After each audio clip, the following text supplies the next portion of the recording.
Mas gipahugtan karon sa mga establesemento ang mga lakang aron batukan ang coronavirus disease 2019. Dugang detalye sa rato pinaagi ni Cyril Chavez. Cyril.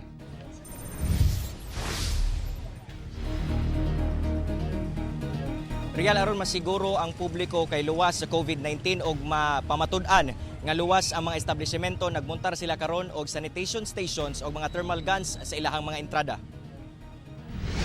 Pipila ka malls sa Cagayan de Oro City ang nagmontar og mga sanitation stations ug nagdeploy og personahe aron mo check sa temperatura sa mga customer nga mosulod pinaagi sa thermal guns, butang nga gikalipay sa publiko. Back home in Canada, they're doing the same.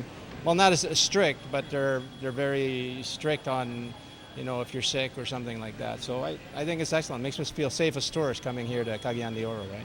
Maganda pong ganito kasi po para po hindi po umu-online yung mga germs. Kasi parang nandyan po nanggagaling yung mga coronavirus. Samtang gawa sa sanitation stations ug thermal guns, ang usa ka dakong mall sa Barangay Carmen aduna sab ginahimong sanitation procedures sa mga handrails sa mga escalators, hagdanan ug elevators. Sumala sa management, wala pa kuno sila naapektuhan sa COVID-19 scare sa syudad. Sanglit padayon ang pag-abot sa mga customer.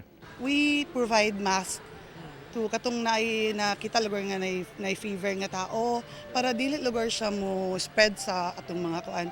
Tapos we advise them to visit the nearest medical facility or hospital. So safe siya sa tanan and also good environment siya, conscious abot sa especially nang murag nabalitaan nato sa Manila na murag daghan na kinapektan abot sa COVID-19. Secure ra pod kay na free sanitizer tapos na check every tao nga mosulod na siya.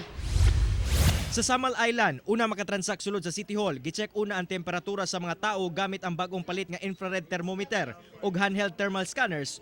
Obligado sab sila nga mogamit og alkohol. Kapin 70 ka thermal scanners ang gipalit sa LGU nga nagkantidad og kapin 4.2 million pesos. Para safe mo may bawaan nga walay sakit ba.